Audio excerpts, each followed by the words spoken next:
last 1.5 decade. Lastly, I was associated with Novartis Pharma as head people and organization, and recently I was associated with OBS Group as general manager human resources. جیسا کہ ہم سب جانتے ہیں کہ leadership ایک بہت وسیع topic ہے، لیکن اس ڈیئر ٹو لیڈ سیریز میں ہم اپنے کرنٹ لیڈر سے یہ جاننے کی کوشش کریں گے کہ ان کے کریئر میں کون سی اسکلز نے ان کو ہیلپ کیا کہ آج وہ ایک ٹرسٹڈ لیڈر کے طور پہ جانے جاتے ہیں. So let's start. سو آج کے ہمارے جو گیسٹ ہیں ان کا نام ہے Muhammad Shahzad Mughal. We are honoured that he is with us today.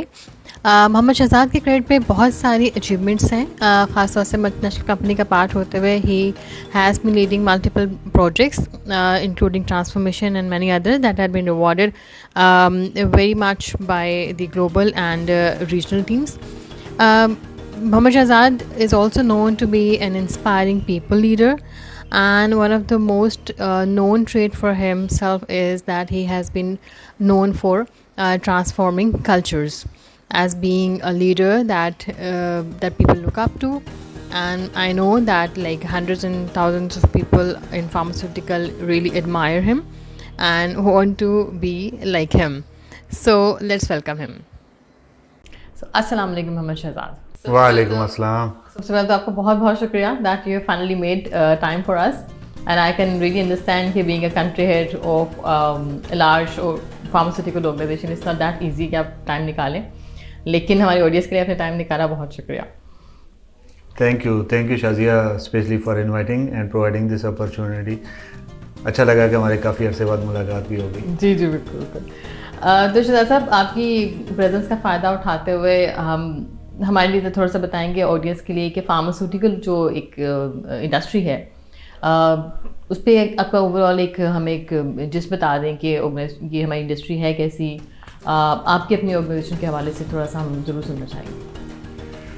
Pakistan pharma industry کی اگر میں بات کروں شازیہ تو ماشاء اللہ اس وقت ٹوٹل انڈسٹری جو ہے نا وہ 700 بلین سے بڑی ہے. ٹھیک ہے، اگر میں لوکل کرنسی کی بات کروں تو اس وقت 14% سے ہم گرو کر رہے ہیں.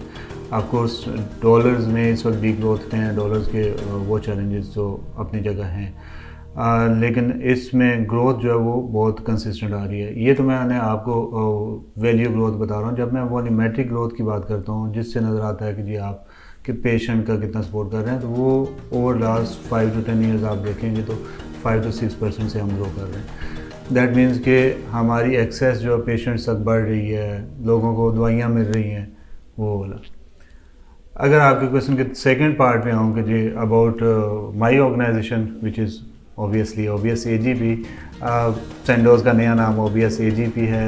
ان 2021 مڈ آف 2021 میں ہم نے ٹرانزیشن کیا، وہاں سے یہاں پہ آئے. ایک ملٹی نیشنل کو لوکل کمپنی نے ایکوائر کیا.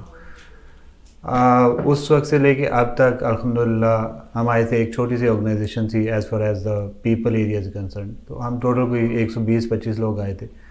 آج وہ 5 times ہو چکی ہے، 700 کے لگ بھگ کی ٹیم ہو چکی ہے ہمارے پاس الحمدللہ. اس کے ساتھ ساتھ جو ابھی میں آپ کو جس کو مجھے اچھا لگتا ہے بتاتے ہوئے وہ یہ کہ ہماری کمپنی اس وقت میں 2022 کے میڈ دسمبر کی بات کروں یعنی فل ایئر آف دسمبر، تو اس وقت فاسٹسٹ گروئنگ کمپنی ہے OBS AGP Umang the top 20 pharma companies with 39% of growth. ماشاء اللہ 39% growth. Whereas the industry is growing by 14%. تو it's more than double I would say. more than double الحمدللہ الحمدللہ. Okay, کیسا لگتا ہے pharmaceutical میں رہنا؟ آئی مین اس انڈسٹری سے آپ کی ایک ایسوسیشن کافی لمبی ہے، لیکن کوئی ایک چیز جو آپ کے علاوہ بھی آپ کو لگتا ہے کہ that's a satisfying factor for you to be associated with this segment? لگتا تو آف کورس جو بھی آپ جاب کرتے ہیں نا، اگر وہ آپ کا کام کر رہے ہیں، اپنا کام کر رہے ہیں، جاب کر رہے ہیں، اگر آپ کا وہ پیشن ہے تو پھر تو آپ کو اچھا ہی لگتا ہے. تو میرا تو پیشن تھا، میں نے تو اس سے پہلے کہیں اور اپلائی بھی نہیں کیا. ایک ہی جگہ جہاں پہ آنا چاہ رہا تھا وہیں پہ آیا ہوں اور آہستہ ہی سال ہو گئے یہاں پہ گزارتی ہے. کیوں اچھا لگتا ہے؟ یہ وہ انڈسٹری ہے جہاں پہ آپ کی سکلز کا، آپ کی ایفرٹس کا ریوارڈ ملتا ہے. یہاں پہ کوئی وہ بیوروکریٹ نہیں بیٹھا ہوا، یہاں پہ کوئی ایسا نہیں ہے کہ کوئی ہوگا تو پھر آپ آگے بڑھیں گے. الحمدللہ آپ کام کریں، آپ اپنے آپ کو گروم کریں، چینج کرتے رہیں تو آپ آگے آ سکتے ہیں. تھینک یو شاہ صاحب. آپ کی ایک بہت سکسیس اسٹوری ہے آئی وڈ سے کہ جو ہمارے اس وقت پاکستان میں اس وقت ہزاروں کی تعداد میں جو ہمارے گریجویٹس ہوتے ہیں جو ایز اے میڈیکل ریپرزینٹیو اپنا کریئر شروع کرتے ہیں. آپ نے بھی کبھی اپنا کریئر شروع کیا تھا لانگ بیک, تو آج ماشاء اللہ سے you are sitting as a country head of a large organization. اس کریئر کے بارے میں کیا کہیں گے؟ سیلز سے آپ نے اپنا کریئر کا آغاز کیا تھا, تو بینگ میڈیکل ریپرزینٹیو اس لیول تک جب آپ آئے ہیں تو سیلز کی جاب کتنی مشکل ہے یا کیسی ہے اوور آل, اس پہ کیا آپ کا ٹیک ہے؟ دیکھیے ہم اگر کمپیئر کرتے ہیں نا تو پھر ہمیں نظر آتا ہے کہ وہاں وہ صاحب بیٹھے ہوئے ہیں تو وہ تو شاید کچھ کام نہیں کر رہے اور اتنا کچھ کر رہے ہیں. جو میرے 27 سالہ پروفیشنل ایکسپیرینس ہے اس میں نے یہ لرن کیا کہ ہر جاب جو ٹف ہوتی ہے. کوئی بھی کام کریں گے تو آسان تو کچھ بھی نہیں ہوتا. جیسا میں نے پہلے کہا کہ اگر آپ کا پیشن ہے, اگر آپ کو شوق سے آپ کام کر رہے ہیں, کوئی آپ کا آبجیکٹیو ہے, کوئی گول لے کے کر رہے ہیں تو پھر سارے آسان ہوتے ہیں. اگر پاس میں دیکھوں سٹارٹنگ کیریئر سے لے کے اب تک جو آپ کا پریزنٹ ہوتا ہے نا چیلنجز سے فل ہوتا ہے. ہمیشہ ہی آپ کے ساتھ یہی ہوتا ہے. آپ فیوچر میں سوچتے ہیں کہ کوئی ڈریم ہو جائے گا, کوئی ڈریم جاب مل جائے گی جہاں کچھ کرنا نہیں پڑے گا, کوئی چیلنج نہیں ہوگا. ایسا تو ہو نہیں سکتا. ٹھیک ہے, چیلنجز بیسیکلی آپ کو وہ کہتے ہیں نا اقبال کے اس کے مطابق کہ باتیں مخالفت اڑتی ہے تجھے اونچا اڑانے کے لیے, تو وہ تو اسی لیے آتے ہیں. وہ نہ آتے, میں اپنے کیریئر کو دیکھتا ہوں, وہ نہ آتے تو شاید میں یہاں نہ ہوتا. تو یہ آپ نے بہت انٹرسٹنگ پوائنٹ ٹچ کیا ہے. اگر آپ سے ہم جانیں گے کہ آپ کی لیڈرشپ پہ تو بعد میں آئیں گے, لیکن جب آپ نے کریئر شروع کیا تھا ایز اے میڈیکل ریپرزینٹیو, شروع کا کچھ ٹائم جو ہے وہ ایم شیور اسٹرگلنگ رہا ہوگا. جاب تو آپ نے کہا جو آپ کو چاہیے تھی مل گئی, تو اس میں تو مجھے لگا آپ نے زیادہ اسٹرگل نہیں کیا. لیکن جاب ملنے کے بعد جب آپ نے نیا نیا کریئر شروع کیا تھا, اگر شروع کا بتا سکیں کہ کیسا تھا, کیسے آپ نے کوپ کیا چیلنجز کے ساتھ؟ اس سے پہلے ایک یہ چیز کہ جاب ملنے کے لیے بھی تھوڑا سا بتا دوں, شاید لوگوں کو ہیلپ کرے. جاب تو ہر جگہ ہی مل جاتی تھی, لیکن میں نے اس وقت یہ ڈیسائیڈ کیا تھا, مجھے ایک جگہ مل رہی تھی جاب, ایک ملٹی نیشنل کمپنی تھی ود اے ریفرنس. میرے کزن وہاں کام کرتے تھے, لیکن میں نے پریفر کیا کہ میں ریفرنس سے نہ جاؤں. اوکے, ٹھیک ہے. میں نے خود سرچ کیا انڈسٹری کو, جس طرح آج کل ہم لوگ بیٹھتے ہیں نا, کوئی بھی کام کرنا چاہتے ہیں تو گوگل کرتے ہیں اور ساری چیزیں اس کی نظر آ جاتی ہیں. تو اس وقت گوگل اویلیبل نہیں تھا, تو ان گراؤنڈ جا کے سرچ کرنی پڑتی تھی. کون سے سال کی بات ہے یہ؟ 1996 جنوری کی بات کر رہا ہوں. اوکے, ٹھیک ہے. میں 95 میں ابراڈ سے واپس آیا اور اس کے بعد یہ اسٹارٹ کی, جاب اسٹارٹ کی.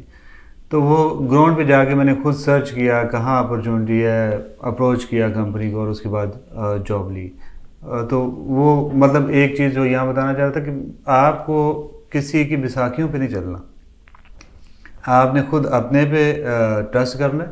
اور سب سے بڑا جو رازق ہے جس نے لکھا ہوا ہے نا, آپ نے اس کی طرف دیکھنا ہے, انسانوں کی طرف نہیں دیکھنا. انسان نہیں دیتے ہوتے, دینے والی ذات تو وہ والی ہے. تو لیکن یہ ٹائم کے ساتھ ساتھ آپ کا کانفیڈنس بھی بڑھتا ہے, اللہ تعالیٰ بھی پھر مدد کرتے ہیں, تو پھر آپ کی چیزیں آسان ہونا شروع ہو جاتی ہیں. سب وہ تو ہے, لیکن جب پہلی بار آپ گئے ہوں گے فیلڈ میں تو اتنا آسان تو نہیں ہوگا, یا آپ کو ٹریننگ ہوئی تھی یا کیسے کیا تھا؟ کیونکہ بہت سارے لوگ سنے کہ ان کو بہت ہیلپ ملے گی. واقعی بہت انٹرسٹنگ ہے. آئی ریممبر کہ جب فرسٹ ڈے پہ جس کمپنی میں نے جوائن کیا تھا, شاید اس وقت انڈسٹری میں بھی نہیں ہوتا ہوگا, لیکن میں نہیں سمجھتا 100% انڈسٹری جو ٹریننگ نہیں دیتی ہوگی. لیکن جس کمپنی کو میں نے جوائن کیا تھا انہوں نے تو مجھے پہلے دن ہی وہ میڈیکل ریپ کا ایک ڈیٹیلنگ بیگ ہوتا ہے وہ دے کے, ساتھ لٹریچر دے کے فیلڈ میں بھیج دیا. اور پہلا دن چھوڑ کے پہلے 2 سال مجھے کوئی ٹریننگ نہیں ملی, کوئی کچھ نہیں ملا. ایون مجھے اس وقت یہ لگتا تھا کہ میں ڈاکٹر کے پاس جاؤں گا کیسے, بیکاز میں سائنس گریجویٹ نہیں تھا, میں نے اکنامکس اور میتھس اسٹیٹس میں وہ کیا ہوا تھا. تو سائنس کے ساتھ تو میرا دور دور کا کوئی واسطہ نہیں تھا. اور اب سائنس جا کے ڈاکٹروں کو پڑھانا, خود کو نہ آتی ہو تو دوسرے کو کیسے آپ پڑھائیں گے, تو وہ بہت چیلنجنگ تھا, بہت مشکل تھا. لیکن مجھے کیا لگتا ہے کہ جس طرح پتہ نہیں وہ الفاظ یوز کرنے چاہیے نہیں, وہ جو پہلا پیار ہوتا ہے وہ چیزیں ہوتی ہیں نا, وہ مجھے کوئی مشکل آج نہیں لگتی کہ وہ اتنا ٹف ٹائم تھا. وہ کرتا چلا گیا, خود سے سیکھتا چلا گیا. اور ود ان 6 منتھ میری پروموشن ہوئی, نیکسٹ 6 منتھ میں میری دوبارہ پروموشن ہوگی. 2 سال سے کم پیریڈ میں فرسٹ لائن مینیجر بن گیا, جو لوگ 10 سال 12 سال نہیں بنتے. یہ تو آپ نے بہت کام کی بات بتائی. تو کیا سمجھتے ہیں آپ, سائنس گریجویٹ نہیں تھے, فیلڈ میں گئے, ایک چیز میں سمجھتی ہوں پیشن تھا آپ کے پاس, لیکن اسکلس تو نہیں تھی نا اس وقت, ایجوکیشن تھی. تو کیا چیز تھی جس نے آپ کو ہیلپ کیا اس شروع کے 6 مہینے کے بعد ایک پہلا پروموشن لینا، پھر 2 سال کے بعد آپ ایک جگہ پہنچ جانا جس کے لیے لوگ ڈیزائر کر رہے ہوتے ہیں؟ تو ضرور کوئی اور چیز بھی ہوگی، اگر وہ اسکل یا کوئی ایسا ٹریڈ جو آپ یوز کرتے تھے اس کے بارے میں تھوڑی بتائیں. ٹیکنیکل چیزیں تو بہت ساری آ سکتی ہیں، ہر جاب کی ریکوائرمنٹ میڈ ریپس کی اگر دیکھیں گے اور پھر آگے آپ ڈفرینٹ فنکشنز میں جائیں گے، مارکیٹنگ، سیلز، فائنانس، ہر ایک میں اپنی اپنی ریکوائرمنٹ ہوتی ہے. لیکن جو میں اوور آل سمجھتا ہوں نا اپنے کیریئر سارے کو دیکھوں تو جو ایک چیز مجھے لگتی ہے کہ جو زیادہ پے آف کیا جیسے مجھے، وہ ہے سیلف کمٹمنٹ. کہ آپ جو کام کرنا چاہ رہے ہیں نا، آپ کو خود اپنے ساتھ اس کی کمٹمنٹ کرنی ہے. اگر آپ وہ کام کر رہے ہیں اور کوئی دوسرا آپ کو فالو کر رہا ہے، آپ کا مینیجر، آپ کے گھر والے آپ کو پش کر رہے ہیں کہ جاؤ بچہ پیپر آ رہے ہیں تو تیاری کر لو، یا مینیجر کہہ رہا ہے کہ آج 4 کالز کر لو، تو دیٹ مینس کہ آپ کی اپنی کمٹمنٹ نہیں ہے. آپ کے اپنی جاب کے لیے، آپ کے اپنے کام کے لیے کسی دوسرے کو فالو اپ نہیں کرنا چاہیے. تو یہاں سے نظر آتی ہے کہ آپ کتنے کمیٹڈ ہیں، آپ اپنے کام میں کتنی انوویشن لے کے آتے ہیں. اور اگر سیلف کی بات کروں تو وہاں پہ چینج ہے، ٹائم کے ساتھ ساتھ آپ کو خود کو بدلنا ہوتا ہے. اگر آپ اپنی ذات کے اندر چینج نہیں لے کے آتے تو پھر بہت مشکل ہو جاتا ہے. آپ کی ڈفرینٹ لیڈرز میں، ڈفرینٹ رولز میں آپ کی ریکوائرمنٹ ڈفرینٹ ہوتی ہے. تو وہ اگر آپ چینج کرتے رہتے ہیں تو پھر آپ کو جو ہے نا میرے خیال میں سکسیس جلدی ملتی ہے. اور لاسٹلی اگر کہوں گا تو میرے خیال میں اللہ کی بلیسنگ بہت زیادہ ہوتی ہے، اس کے بغیر تو کچھ ہو نہیں سکتا. ہمارا کام کیا ہے کہ ہم کمٹمنٹ دکھائیں، ہم اپنی پوری ایفرٹس کریں اور اس کے بعد وہ ذات ریوارڈ کرنے والی. لیکن پہلے آپ نے جو آپ کی بات سے میں نے سیکھا ہے اور سب کے لیے، وہ یہ کہ اپنا کام اگر آپ خود سے ڈٹرمنیشن کے ساتھ کریں تو پھر آپ سمجھتے ہیں کہ آسانیاں بھی ہوتی ہیں اور پھر اللہ تعالیٰ کی رحمت بھی آتی ہے آپ کے پاس. بالکل ایسی ہی ہے. مجھے تو آپ کہیے کہ مجھے میرا کام کوئی دوسرا ریمائنڈ کرائے نا تو مجھے یہ اچھا نہیں لگتا. کوئی دوسرا آ کے بتائے کہ شہزادہ آپ نے یہ والا کام کرنا تھا، یہ نہیں کیا، یا آپ کہیے کہ پروفیشن میں کوئی ریمائنڈر ای میل آ جائے مجھے، تو یہ مجھے اچھا نہیں لگتا کہ میرا کام کوئی دوسرا کیسے کر رہا ہے. وہ برا نہیں لگتا جو ریمائنڈ کرا رہا ہے، مجھے اپنی ذات پہ آتا ہے کہ میں اپنا کام کیوں نہیں کر پا رہا. صحیح. تو مطلب یہی بات ہے کہ آپ اپنا کام خود سے کریں، ڈٹرمن ہو کے کریں، تو کوئی شک نہیں ہے کہ سکسیس آپ کو نہ ملے. ابھی آپ نے ذکر کیا کہ آپ 2 سال کے بعد آپ ایک پیپل مینیجر بنے. جتنا میں نے آپ کے بارے میں سنا ہے اور جتنا دیکھا ہے، you are known to be a very strong people manager. تو کیا لگتا ہے آپ کو کہ ایز اے پیپل مینیجر جو ہے، ہمارے کافی سارے لوگ جو ہمیں سن رہے ہوں گے انہیں پتہ چلے گا کہ پیپل مینیجر ہونے میں پہلی رسپانسبلٹی کیا ہوتی ہے، یا کون سے 2-3 میجر ٹریٹس ہیں جو آپ کو اچھا پیپل مینیجر بناتے ہیں؟ کیونکہ کام تو آپ پہلے بھی کر رہے تھے، کام اب بھی کر رہے ہوتے ہیں، تو what's the difference when you become a people manager? People manager میں جو مجھے لگتا ہے کہ سب سے بڑا ڈفرینس یہ آ جاتا ہے کہ ابھی آپ نے خود رزلٹ نہیں لے کے آنے، اپنے لوگوں سے رزلٹ لے کے آنے. اپنے لوگوں کے تھرو آپ نے رزلٹ ڈلیور کرنا ہے نا. آپ انڈیویجول پرفارمر نہیں ہیں، آپ انڈیویجول کنٹریبیوٹر نہیں رہتے. اب آپ کے پاس رسپانسبلٹی ہے 4-6 لوگوں کی، 8-10 لوگوں کی، ان سے لے کے آنا ہے. وہاں پہ جو سب سے امپورٹنٹ چیز ہے نا کہ وہ لوگ آپ کے اوپر کتنا ٹرسٹ کرتے ہیں. ایک ٹریننگ پہلے ہوتی بھی تھی، شاید آپ نے بھی سنا ہو، لیڈرشپ بائی انٹینٹ. تو آپ کی انٹینٹ کیا ہے، لوگ آپ کی پرسنالٹی پہ، آپ کے وے آف ورکنگ پہ، آپ کے ایکشنز پہ کتنا بلیو کرتے ہیں. وہ اگر آپ کریٹ کر لیں، which is a very difficult task. In fact وہ آپ کو ایسے نہیں ہوتا، لوگ آپ کو ایسے ہی ٹرسٹ نہیں کرنا شروع کر دیتے. اگر آپ ٹرسٹ والی انوائرمنٹ کریٹ کرتے ہیں اور آپ سیکریفائز بھی کرنا پڑتا ہے اس کے لیے، آپ کو اسٹیپ فارورڈ بھی کرنا پڑتا ہے کچھ جگہوں پہ جا کے اپنے ایسوسیٹ کے لیے ذرا چیلنجنگ سچویشن میں آپ کو تھوڑا سا فیس کرنا پڑتا ہے.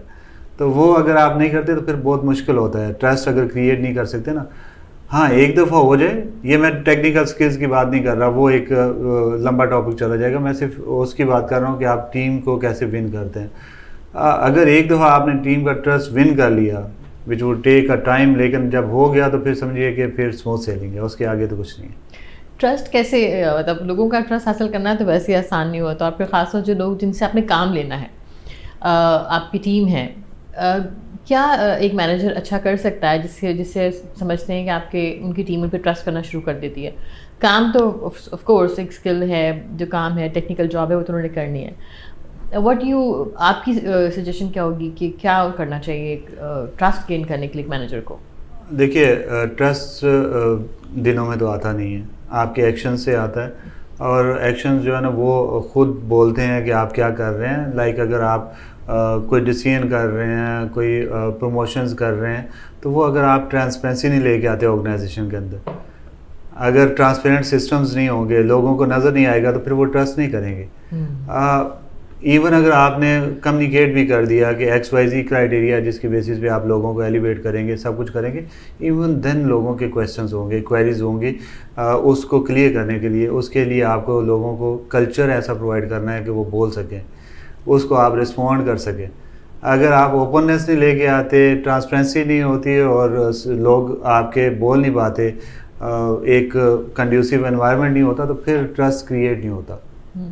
تو جو میں آپ کی بات سے سمجھی ہوں تو ٹرسٹ حاصل کرنے کے لیے صرف کام کرنا ضروری نہیں ہوتا، کام کے علاوہ جو آپ کے ایکشنز ہوتے ہیں وہ آئی تھنک اس بات کو زیادہ بناتے ہیں پاسبل کہ لوگ آپ پہ ٹرسٹ کر سکیں، کہ جیسے آپ بیہیو کرتے ہیں، جیسے آپ ایکشنز لیتے ہیں اور ڈیسیژن